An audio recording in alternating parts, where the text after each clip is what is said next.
Yo, what's good, YouTube? Zamcrow here, aka Scoot, back with the back with the Ultimate Pokemon Conference,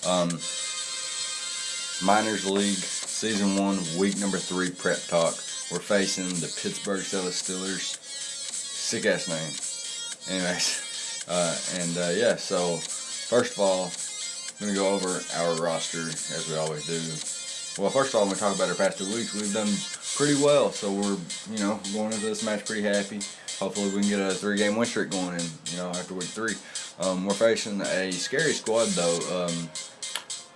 What's the quality over quantity? That's the thing here. This guy, he doesn't have many Pokemon, but the ones he has are so threatening, and he has well, we'll get into that in a second. First of all, we've got Landers Therian, potential Z-move Mon, Suicune, Thundurus Incarnate, Mega Heracross, Bronzong, Decidueye, Hydreigon, Granbull, Smeargle, Ditto, and Weezing. My opponent has Xurkitree, potential Z-move user, Victini, Shaman, Mega Pidgeot, Blastoise, Miltank, Scizor, Spiritomb, and Cofagrigus.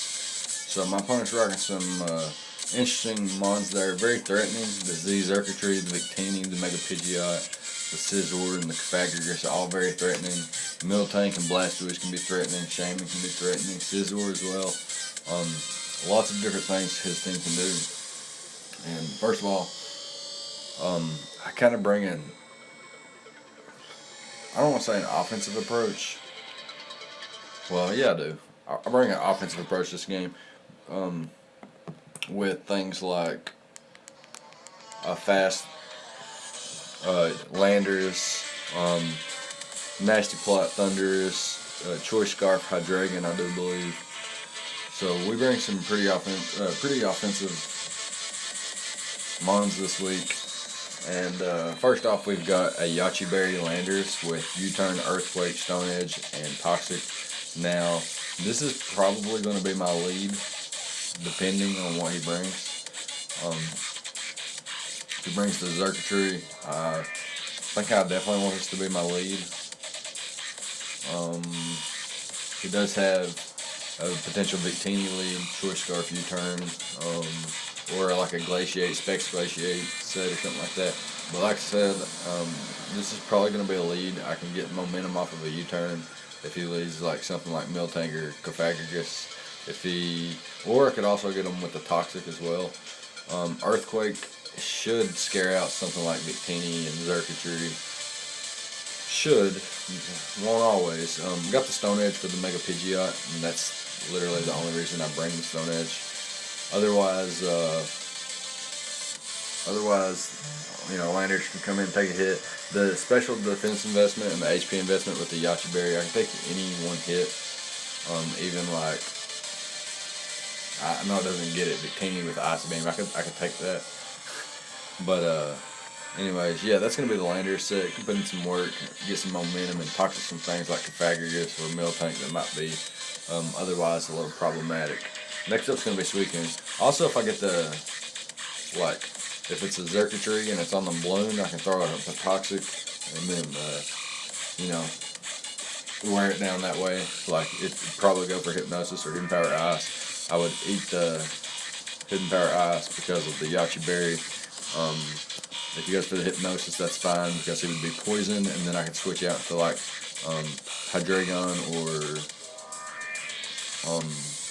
Decidueye next. Most likely the Decidueye because Xurkitree could pack coverage for Hydreigon and would outspeed after the Z Hypnosis. So, anyways, on the Suicune, just a very good defensive mon in this match. Can take hits from the Victini and the Blastoise, the Scizor, the Cofagrigus pretty well. Even like an offensive Miltank with like Double Edge or a Silk Scarf or something like that. Just takes a lot of hits really well in this match. It can also take Mega Pidgeot's Hurricanes, but doesn't necessarily want to, which I have to check for that later on anyway. But yeah, Suicune doesn't really need anything other than Scald this match. Like, I can 1v1 Shaman because of Sub, Calm Mind, and Protect, unless he gets a lot of like Seed Flare drops or something like that. Or if he's like Banded or something, Banded Seed Bomb or something, then he could beat me But otherwise, if I get like a calm mind up or get behind the sub or something, I should be in a really good position, even with Scald being my only attacking move. Like, I can't do much damage to Mill Tanking. I mean, Blastoise and Shaman, but eventually I will be. And they wouldn't really be able to break my sub. Shaman would be, but Blastoise not so much. And like I said, the rest of my team deals with Shaman pretty well, in my opinion. Now the team is what's the word? The team is built mostly around a Nasty Plot Thundurus here with the Life Orb and just 2 attacks and Thunder Wave. Thunder Wave's there basically for like a late game. Like if I know I can't pick up the KO and I know I need to outspeed on the following turn. Say it's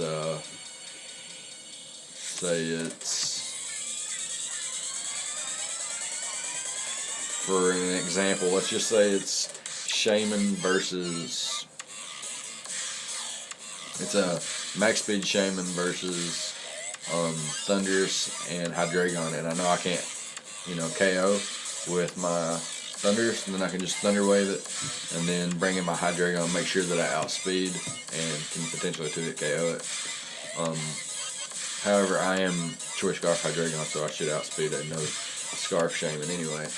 But that was just an example.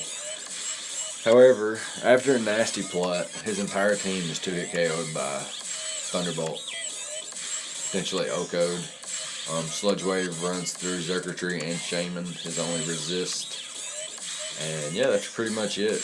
Banking on Thundurus' Nasty Plot, Life Orb to just run through his team. I have enough HP and special defense investment to live a Thunderbolt from a Xurkitree, Blue Flare from Victini, Seed Flare into Hidden Power Ice from Shaman.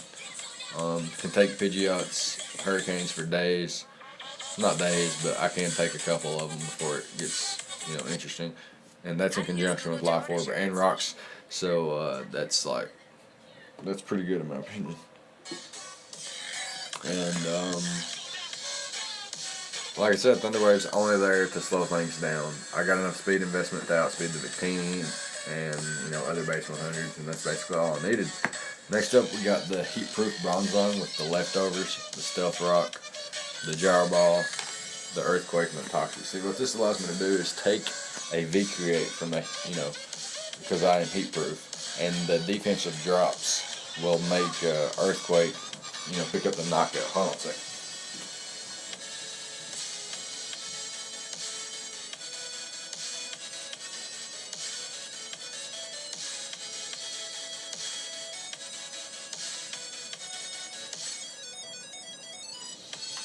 So, yeah, like I was saying, the defensive drops will make the Earthquake pick up the knockout on the Victini after Stealth Rocks, which is really nice. Gyro Ball does a chunk to things like Mega Pidgeot and Shaman. Maybe not if it's bulky Shaman, but you get the point. Earthquake does a lot to Xurkitree. And I got the Toxic there for the Cofagrigus, the Spiritomb, the Miltank, the Blastoise, etc. that could otherwise not take much damage from me. Stealth Rocks is essential. And this is like my Mega Pidgeot switch in. I can take Heat Waves and Hurricanes for days. It's not doing anything for me. Can switch in on Shaman pretty easily too and not take much damage. And I think maybe I can take a +1 Thunderbolt from Xurkitree if it's timid. If it's modest, I don't think I can take it at all. Cofagrigus can't owe me with Shadow Ball unless he's max special attack. And yeah, that's pretty much it. Next up's going to be Decidueye. There's a leftover set, max special defense. This is my switch in to Xurkitree and Shaman to an extent. Mostly Xurkitree though. I wanted a 100% switch in to Xurkitree at all times. And what better to do that than a grass type? So a max special attack with leftovers, and Overgrowth really don't help me. So maybe it could have helped me though. I opted to run U-Turn and Spirit Shackle over Leaf Blade because U-Turn gives me momentum, and Spirit Shackle can trap things like Cofagrigus and perhaps things like Shaman and Xurkitree. And Roost just gives me longevity, and Defog makes sure that things like Thundurus don't have to take 25% coming in on rocks, and that's just detrimental to losing 12% on every month, 6% on 1 month, and then 25% on 1 month. That's just not good. So next up is Hydreigon Choice Scarf Set. This speed was actually changed. I take the 80 EVs in defense and 84 EVs in special defense, and I drop it down to 20 and 24, and I take the remaining 176 that I have, which will give me just enough, EVs to outspeed a circuitry after, or if it's Choice Scarf, I outspeed it, and then if it is, +1 speed behind the Z Hypnosis, it puts, say, Landers to sleep, and then Hydreigon still outspeeds. So my EVs are messed up, but don't let that confuse you. U-Turn, Dark Pulse, Dragon Pulse, and Flamethrower. His only switch in is basically Scizor, and it is hit with Flamethrower super effectively, 4 times super effectively, that is. So I pack that coverage on there just in case. Dark Pulse and Dragon Pulse, just literally, I can spam through his team. Mostly Dragon Pulse, Dark Pulse. I don't really see a reason to click Dragon Pulse, but so there's no reason I should have run Dragon Pulse, to be honest. I should have ran something like Roost so that I could come in on rocks multiple times, roost off the damage later and switch out. And even if I am Choice Scarf, I can roost it off and then switch out or something like that. That should have been my last move. So a little bit of unfortunate there.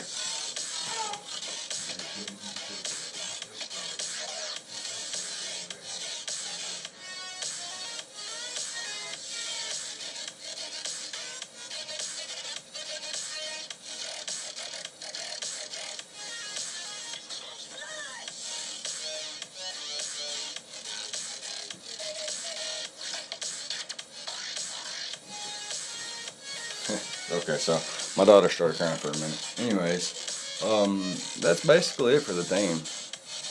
Like I said, the only thing I disagree with is me bringing Dragon Pulse. And like I said, I edited all my EVs. To be more specific than this is just a little bit off. But like I said, it's close enough to where I didn't have to change it for just a little prep talk before the battle or whatever. It is changed on my PC. I don't record from my PC, but it is changed on my PC, so that's the most important part. And yeah, so we're going to get into the battle pretty soon, and feeling confident. So I don't exactly know when I'll be able to upload this or the battle, but it'll go up sometime. Look forward to it, and let me know what you guys think of the prep, and I'll see you guys next time. Thank you for watching.